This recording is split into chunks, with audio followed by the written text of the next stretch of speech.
Hey there, visionary business builders. You're in for a real treat. I'm in conversation with the founder and chairman of We Care Group, which consists of 35 care homes, 1,975 beds, mainly across the north of England, turnover £70 million, 2,000 employees, and continue to grow.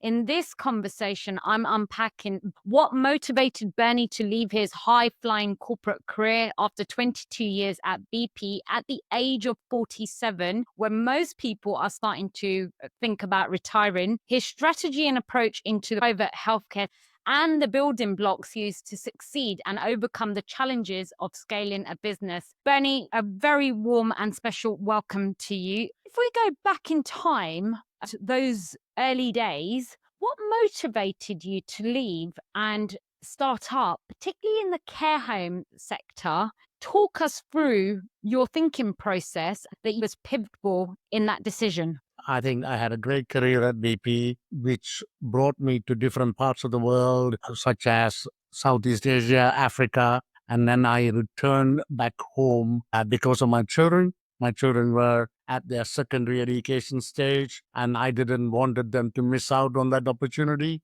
So being an expensive gypsy moving around countries isn't ideal for children's education. So that brought me back to UK, still working for BP, but I have always had my goal on starting my own business. If they didn't send me abroad, I would have left them 11 years ago.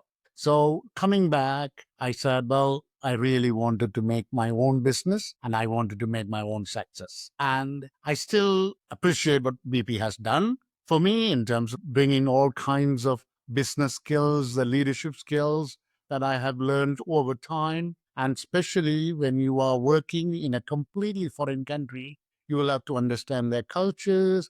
You have to work within their cultures. So they were cherished moments in my life. And, then I came back and I said, okay, what business do I want to go to? Naturally, it would have been an oil business, which is what I've been trained on. But I decided to go into care industry. And why? 45 was the Second World War finished.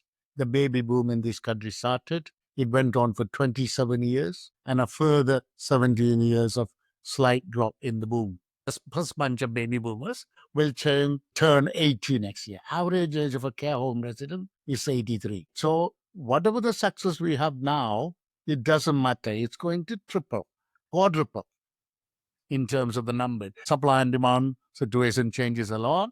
Yes, whilst we will have new care homes coming in and much, but it cannot keep the pace.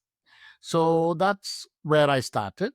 Almost coming up to 18 years. What attracted you to the healthcare sector? Because you were looking at numerous sectors at that time. Was there anything in particular? I appreciate you mentioned the baby boomers. Was there anything that triggered that thought process? My father-in-law had motor neuron disease, and I have to do certain care for him because his dignity has to be protected. So my wife is a female, and his wife is a female as well.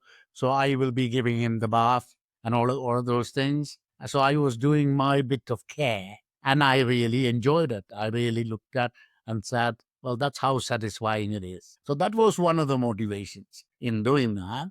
And even when I started 18 years ago, my philosophy is if it is not good enough for my mother, it is not good enough for anyone else. And similarly, my mother later on, she had a brain tumor, which she has to be cared for before she passed away. So I was enjoying what I was doing. In many ways, I would expect every one of my staff who works for me to have that same feel. So being a carer is not an easy job. Right? So it's a very special job. And that's why I have all the praise for my staff. What were the first few steps that you took to launch the business, and how did you prioritize spending in those early days? I was not fortunate enough to have someone else to follow the lead on. Buying my first business was a very difficult task. No agents or anyone knows you, so they are not necessarily going to come and help you. So the first opportunity came along was a very small agent, and it was in Blackpool. So even though I live in London, but if it was Blackpool which is calling, I'm coming. So I bought the first home, and I had a strategy to learn the care. So I was fortunate enough that I bought the home, which was a green home, and the manager's been there for a long time. So stable staffing and all of those things. But I wanted to learn the care side of the business. I had all the knowledge about business leadership and business management. But what I didn't understand is the regulation around care. So for one year, I ended up learning. So every other week, I will go into my home and then I will learn what other people are doing.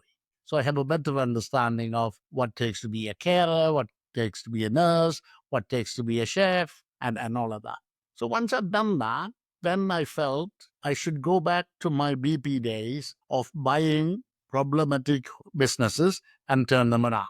That is what I did with BP as well, right? So I then started buying either problematic by way of either financial or regulatory. In both ways, I was able to correct them. So I started creating value, and that value allowed you to grow even further. It's your first business. How did you come across that opportunity and win over the owner? Was it in pricing or was it anything in particular? Okay, it was a very small agent, no longer there as an agency, but they passed on the details. And then I had conversations with them, and they were able to sort of have the trust in you that you will raise your finances and all of those things and get the deal done. From the seller's point of view, I went and actually met her first and viewed the home, and she wanted to know a lot more about what I'm going to do with the business because she's had it for a long time and she felt that was her baby, if you like, and she was trying to move that around. So I had to convince her that I was the right person to do it, right? And that's how the deal got done.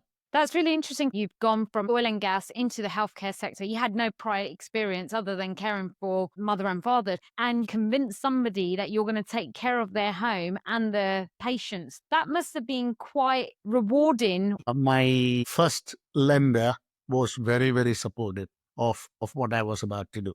So that helps. The relationship manager was very understanding. He knew the skills that I will bring in and the skills I will need to learn. The first care home that you brought, I think you put something like 40% down. Did you have enough working capital to allow you a runway to be able to invest in turning that care home in certain areas? Or because it was already profitable, you were already sort of winning? My target was £1 million in asset. At 45, I must have £1 million in cash. Having worked as an expat for BP, it wasn't that difficult to save that money. Now that it's almost coming up to 18 years, I can say I have a very high degree of the knowledge about my business and what I do. But it's been a journey, predominantly, mostly up. But there have been occasions of letting myself down or others letting me down. So it was easier for me when I ran 5 or 6 camps because I can do everything myself, right, with my managers. And then once you then start to grow at the level that we are growing, we will be coming across challenges and we need to overcome that. Right? We need to overcome that. So it's still a journey. What were some of the growth challenges when you were growing at the time? Coming from the largest corporate body in the UK, which is BP, I don't like the way things are done. I like action. So people don't have to wait to get authority to spend money. It should be instant. I would make a very, very quick decision when someone asks me. But when it comes to appointing more people to manage your business, then that can bring about the corporate culture, which is the biggest fight I have, right? That my directors should not bring the corporate culture into it. Right? We are one large family. That's our number one value is we are all 2,000 people, one large family, right? So I would never give that away. So it doesn't matter at what day, what number that is going to break, but I will not let it break. In terms of maintaining and having consistent growth, what have you found to be some of the challenges and what practices or principles have you implemented to ensure that you continually grow in a very competitive market? So we are still got work to do on acquiring businesses, and they come in different shapes and sizes. One can be just one care home, one can be a group of 7 care homes, and they all take different approach to doing that. And so we are in the process of putting together a guidebook of how you would acquire a business, right? Because it's still lots of changes, and then we have to adapt to it. We are regulated by CQC, and CQC is going through so many changes, and that brings about a different perspective. What works for us today, will it work in 5 years' time? No, we'll have to keep changing. Are you able to share some of that blueprint you're putting together in this handbook? My son is predominantly working on that. So he is looking after the Summit Care Group, which is the second care group that we have formed. He is the one who is going to go into more acquisitions in the future. So he's putting together things like, how do you plan? So what's your D-Day? Your D-Day is going to be 3 months from now. When do you start your first process and what do you do? Within the 90 days, that's where we'll have to get everything done. Right. So when you do talk about share purchase of a existing company, the legals will take that long. And when you talk about asset purchase, the CQC will take that long. So you have 90 days to do everything together. We do get 90% right.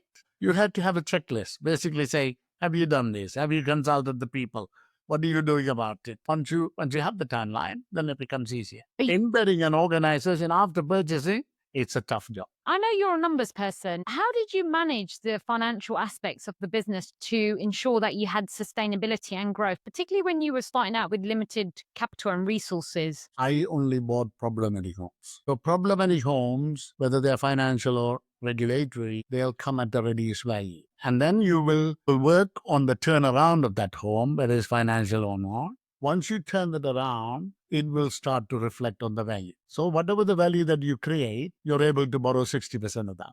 Right? So that's how we've been growing. So how much cash would you allocate towards doing the turnaround? Because you'll need some working capital either to do a refurb or bring in new staff or change venues or bring in initiative. What sort of discounts are we talking that you would typically negotiate for a distressed care home as a winning formula? Give you two examples which would help. So one is just a one home purchase. So I purchased a 150-bed home in Hull, which has lost its nursing registration, and therefore it was only operating out of 90 beds. And the 60 beds were closed because the sellers didn't feel they can fill those beds. So I went and bought it for 1 million.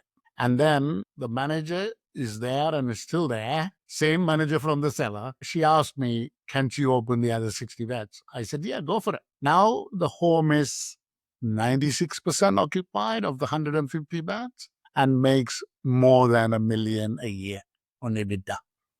So it will be valued close to 7 to 8 million. So you can see the 1 million turn into 7 and 8 million. Then the net of 7, you can borrow 4.2 million. Right? That's one example. And the other example would be a group of 7 homes was both financially and regulatory was a challenge. And it was bought 3 years ago, and the value has gone up from 5 million to 15 million. Right? So again, you can borrow 6 million out of that. Right? So that's how our growth plan has been.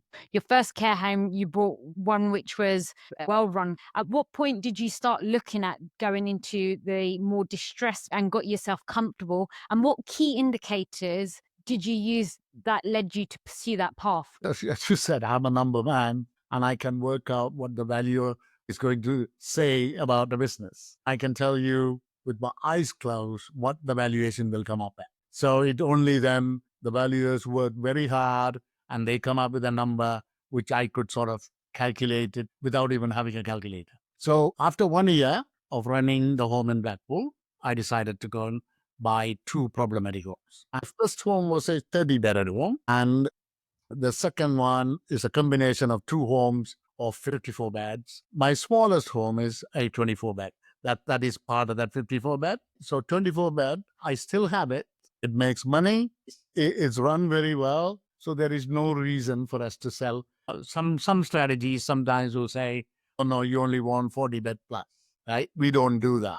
But we also now we have an average of 59 beds. But my preference would be now not to concentrate on beds below 40. And so if I said even the smallest of homes makes well over 200,000 EBITDA, right? So I give the credit to that manager who runs it superbly. Your approach to raising capital at different stages of the business growth. Let me go back in terms of how easy or difficult to deal with in terms of primary lenders.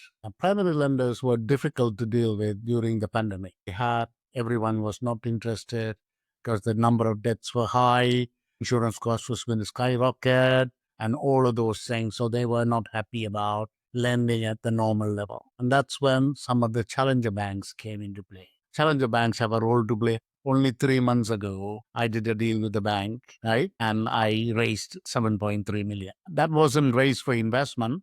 That was raised to pay off this challenger bank lender, right? But we could have borrowed more money if we wanted to, but we didn't have the need to do it at this point in time.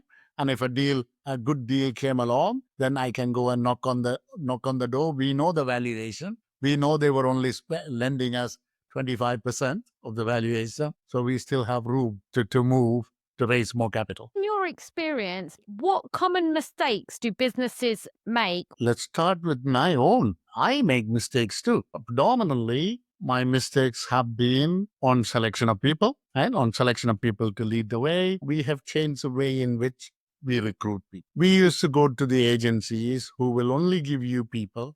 Either they have left their job already or they're in the process of leaving. Both ways, even the second way, why would you lose your job if you don't have another job? Then you're not responsible. Right? You're not responsible because if you're responsible, you will always find a job first and then resign. So what we do is we have a headhunter who works for us on a retainer basis, and we tell them where to target, which manager we want, and they must bring them to an interview. Right? So we don't look for people who are in the process of losing their job or have lost their job. Right? So even if I were to replace one of my directors, I would go and do my own search and I would knock on the companies that I want to take people from. Right? So that's a mistake we always made.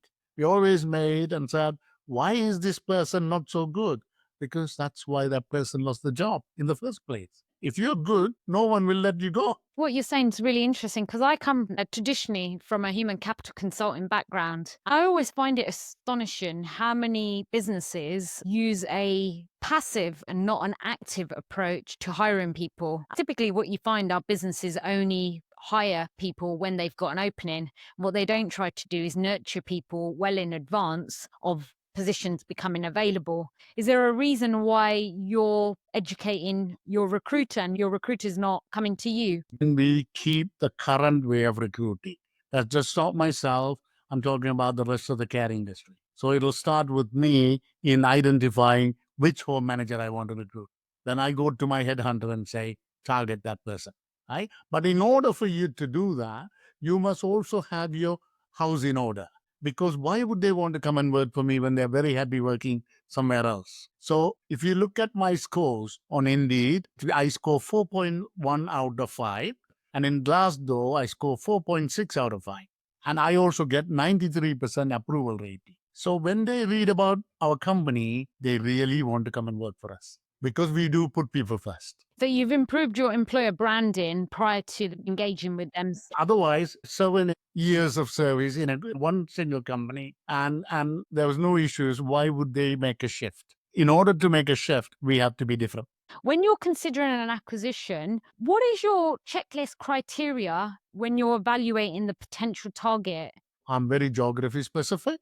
So I will not go to Scotland. I will not go to Wales. I will stay within the north and the northwest. I work on the M62 corridor. So that is the number one priority because my support for those homes have to be available all the time. And then still look for businesses that are financially not performing well and regulatory is not performing well. And then we have to look at if you bought a home. I mean, we do buy a lot of red homes, inadequate homes, and then we turn them around as well. But that is a little bit difficult because bank won't lend to that home. So we had to put all the money in and then go and refinance it to get the money. But some of the challenger banks already know of our reputation. So they'll be more than happy to come in and lend. We can use them when we need to use them. But they all know they're only temporary because once you correct everything, then we are going to the primary lenders. Let's stay with that buying distressed care homes. So you're putting the working capital in terms of acquiring the asset. How much working capital? I appreciate that can vary on the size of the care home, but what sort of runway do you allow yourself to go in and make those improvements? Generally, I would say no more than 500,000 of working capital. And very often it's the 200s, hundreds and 200s. That's it. You can change it within that time. But to raise that level of cash, 500,000 is a lot of money. Because we do have other businesses that are performing very well, we can get the cash generated from that. So it will be difficult for someone who is starting in their second and third home. But if you've got 35, 36 homes, you can start to draw on the others. What advice would you give to anybody who watches this and thinks, I'd like to go and buy distressed care homes and turn them around? The best advice I can give is you should know what you're doing, know the numbers. You should also know the regulatory standards very well, right? So it's an investment. The mentality has to be, I'm going to spend money by bringing in a consultant or whatever, and then I'm going to turn this business around at the earliest possible opportunity. And if you then said, no, I don't have the money to hire the consultant, then you might take that another 3 months longer, and that might cost you even more money. Just in case if someone haven't got the capacity to understand the regulatory side of things, you may have to bring a consultant. It's very difficult to find the balance between your level of understanding in your numbers and in the regulatory standards. If you can have both, that's the greatest asset that you will have in running a care home. Are there any early lessons that you can share? Clearly, your first care home was green, and then you decided to go and buy turnaround. Was there any big aha moments that you had? It's all about people. If you got your people right, you can just have an easier life. If I tell you, from a home manager upwards in our organization, no one leaves, no one resigns. We ask them to leave because of poor performance. So if you get to that position, then you know your people are the ones who are making the difference. Even when we say goodbye to people, we don't say it in a bad way. We say it in a way, you might be better off somewhere else because you don't understand what we are trying to drive. And it works. Most of our managers are still in good terms with us. Ex-managers I'm talking about. So apart from some retirements that has happened, people have been with us for a long, long time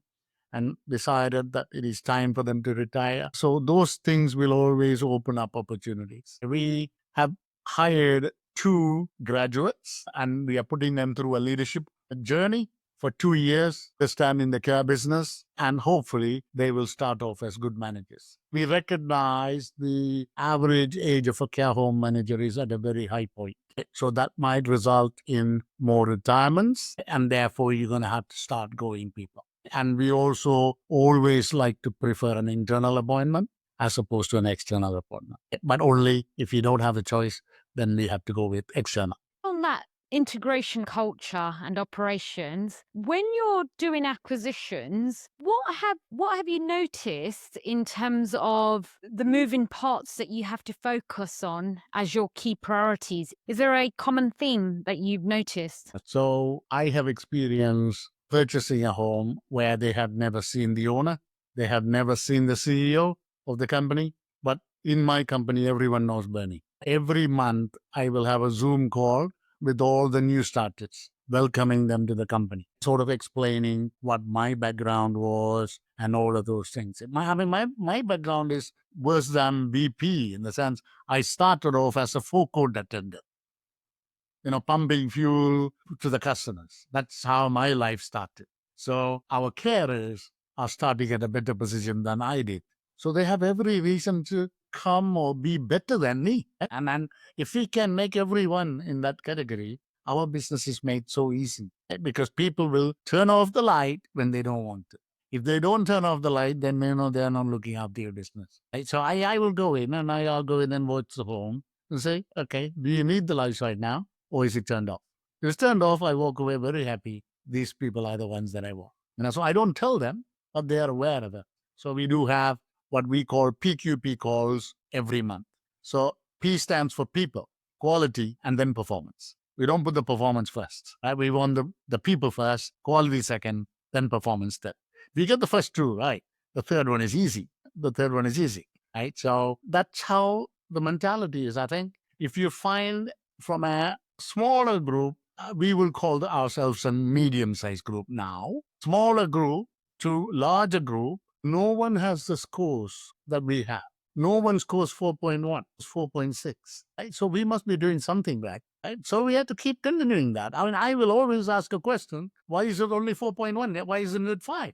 Right? But sometimes we do dismiss people and they will go and write a bad report about you, bad review. And so that does happen. But generally, people are very happy. That's what matters. Right? So when you say 80% or 90% of you people are happy. So one of the things I would say is, okay, I mean, 72 reviews over 2,000 employees, maybe too little. So I don't want to look at it as a glass half empty. I want to look at it as glass half full. So I told my people director, just go and ask every single staff how happy they are.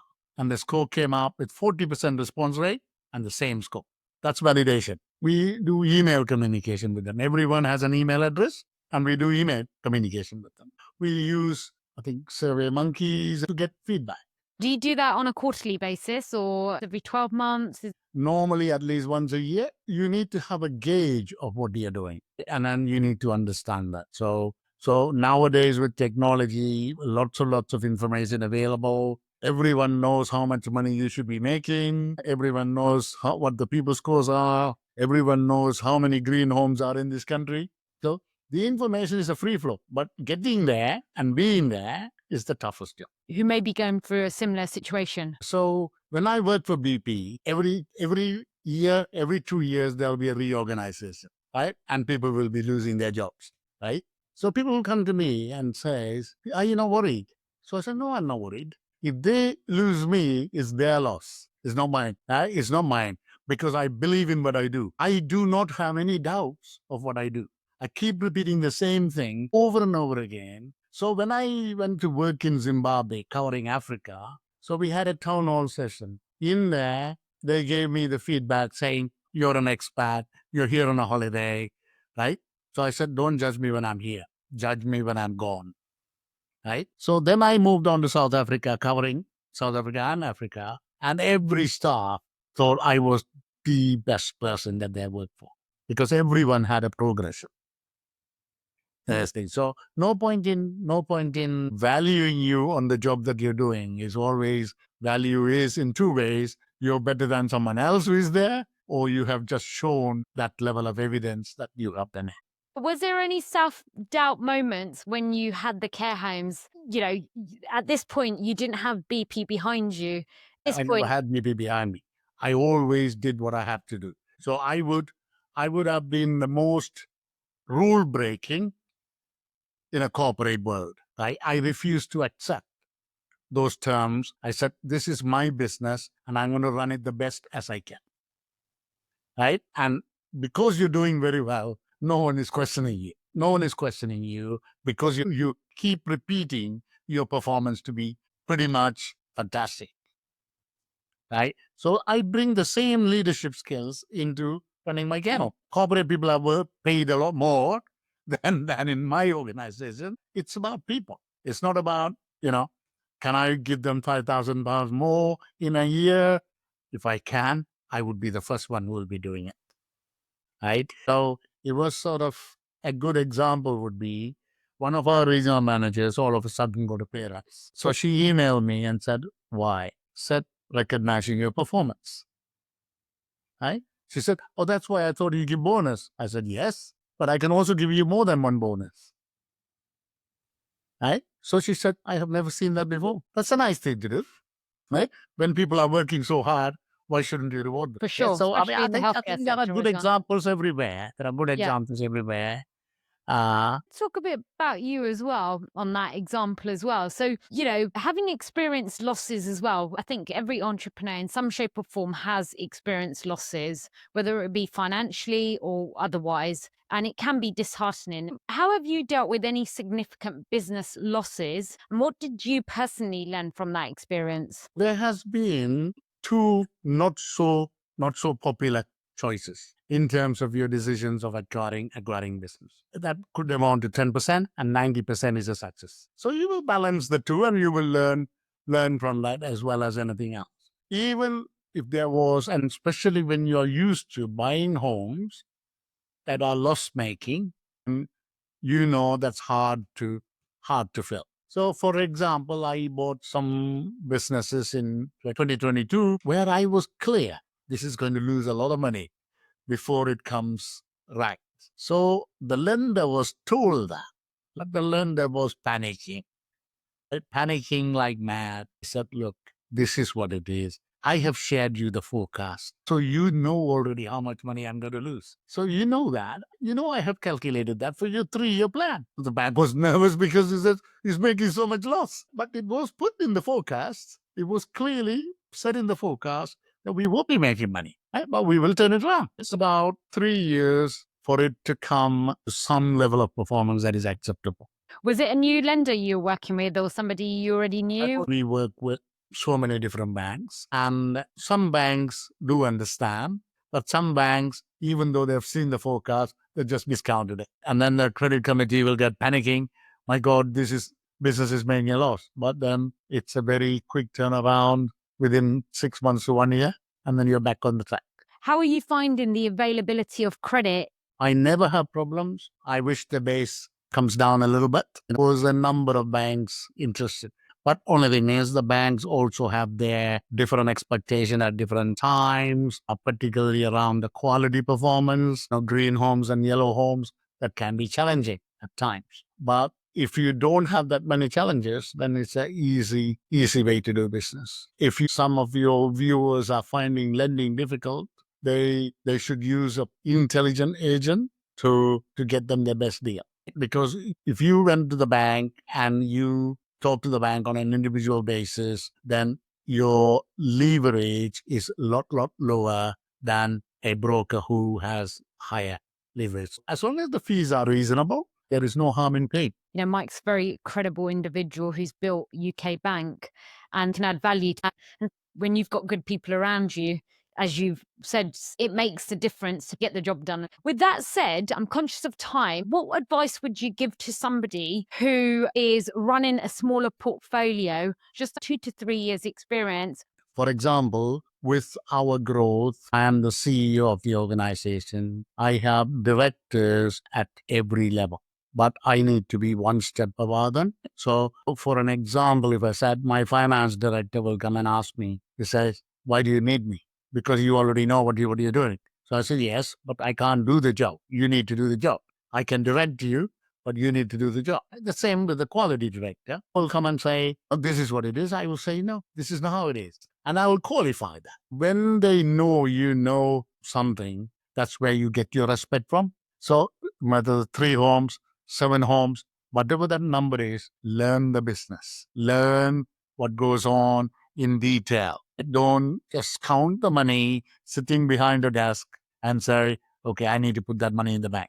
It doesn't work like that. You need to make money first. To make money, you must learn what is right and what is wrong. So if you do the right thing, whether that is by regulatory standards or by people standards, then it'll come automatically. So I would say 3 homes, don't sit at home, get in your car, go to the homes and see what's happening. Right? That's what I do with 35 homes. It's still every other week I go out and I visit my homes, but I won't be able to see all of them, but I get to see them in 6 weeks. So 3 rounds, I would have seen all of my homes. Benny, with that said, I just want to say thank you so much for your time today. I've really enjoyed our conversation. I'll include your LinkedIn URL if anyone wants to reach out to you. Folks, that's all for today's episode. If you found it valuable, you're in for a right treat. We have a treasure trove of interviews with other visionary business builders like Bernie, all sharing their hard-earned insights. Don't miss out on the new releases. Subscribe to the Inner Circle Boardroom Visionary Business Builders. You'll find us on YouTube and LinkedIn. Hit the bell notification icon to stay in the loop for our next deep dive with our visionary business builder. Until then, keep aiming high and building smart.